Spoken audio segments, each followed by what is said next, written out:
यही कांग्रेस की शुरू से खूबी रही कि बांटने का काम करना जाति धर्म संप्रदाय के नाम पर, और जब जब मौका मिला हर बार उनको अवसर मिला। आखिरकार सदन तो चर्चा के लिए ही है, सदन में चर्चा क्यों नहीं विपक्ष होने दे रहा? क्यों प्ले कार्ड लेके तख्तियां लेके वेल में कूद पड़ते हैं और खड़गे जी क्यों नहीं उस समय रोकते हैं? क्यों नहीं चर्चा करते हैं? इशारे सारे सदन में देखे जाते हैं, कौन किसको इशारे कर रहा है? वेल में कूदने के लिए, हंगामा खड़े करने के लिए, तख्तियां लाने के लिए, और ये हंगामे करने वाले कोई और नहीं, ये कांग्रेस पार्टी और इनके नेता हैं। इसका जवाब भी खड़गे जी को देना पड़ेगा कि क्या राहुल गांधी जी ने जो उपराष्ट्रपति का अपमान किया है, क्या वो स्वीकार है?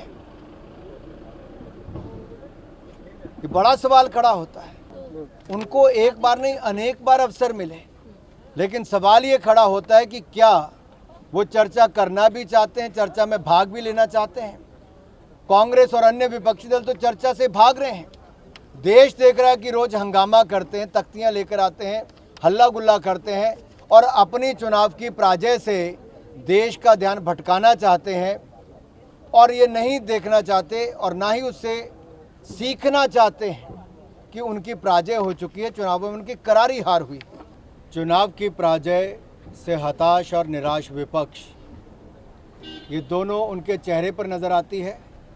हार से बौखलाहट और हार की बौखलाहट, और ये जो कुकृत्य किया गया है और जिस तरह से उसको पिक्चराइजेशन करके एम्प्लीफाई किया गया, उसका प्रचार प्रसार करने के लिए कोई और नहीं, श्रीमान राहुल गांधी स्वयं लगे थे। ये ना केवल उपराष्ट्रपति जी का अपमान किया है, बल्कि एक बड़े समुदाय का अपमान किया, जिनको अवसर मिला। देश में अगर देखा जाए, राष्ट्रपति जी के बाद उपराष्ट्रपति जी का पद आता है, और उसको भी अपमानित करने में कांग्रेस ने और सहयोगी दलों ने कोई कसर नहीं छोड़ी। पहले राष्ट्रपति जी का अपमान किया, तो अनुसूचित जनजाति का जिस तरह से अपमान किया गया, वो देश ने देखा। कांग्रेस के सांसदों ने, कांग्रेस के नेताओं ने राष्ट्रपति जी के अपमान में भी कोई कसर नहीं छोड़ी। अब उपराष्ट्रपति जी का भी अपमान नहीं सहेगा हिंदुस्तान। ये संविधान का भी अपमान है, उपराष्ट्रपति जी का भी अपमान है, और सबसे बड़ी बात यह है, ना सोनिया गांधी जी, ना राहुल गांधी जी, ना खड़गे जी और ना ही ममता जी, किसी ने इस पर ना इसकी निंदा की, ना इस पर माफ़ी मांगी, और ना ही कोई प्रयास किए। आखिर विपक्ष चाहता क्या है? विपक्ष चाहता है लोकतंत्र की हत्या करना, संविधान का अपमान करना, संवैधानिक पदों पर बैठे लोगों का अपमान करना, और जो रोज जाट समुदाय में देखा जा रहा है, जिस तरह के देश के अलग अलग कोनों से, उत्तर से लेकर दक्षिण तक, ये देखने को मिला कि उपराष्ट्रपति जी के पक्ष में लोग निकलकर बाहर आए। वहीं पर एनडीए के सांसदों ने राज्यसभा में खड़े होकर उपराष्ट्रपति जी के सम्मान में एक संदेश दिया है विपक्ष को कि ये देश संवैधानिक पदों का सम्मान करता है। हम एनडीए के सांसद संवैधानिक पदों का सम्मान करते हैं, और स्वयं प्रधानमंत्री नरेंद्र मोदी जी ने, राष्ट्रपति जी ने, लोकसभा स्पीकर ने उपराष्ट्रपति जी से बात करके इस कुकृत्य पर इसकी निंदा भी की, खेद भी प्रकट किया। लेकिन दुर्भाग्य ये है कि जब ममता बनर्जी जी से सवाल पूछा गया, तो उन्होंने कहा इसको कैजुअल लेना चाहिए। उपराष्ट्रपति जी का अपमान, इसको कैजुअल लेना चाहिए। दूसरी बात उन्होंने कही कि राहुल गांधी जी अगर वीडियो नहीं बनाते तो ये एम्प्लीफाई कैसे होता, ये कैसे देश के सामने आता है, देश इसका नोटिस कैसे लेता है? आप कल्पना कीजिए कि क्या स्तर राजनीति का हो गया है।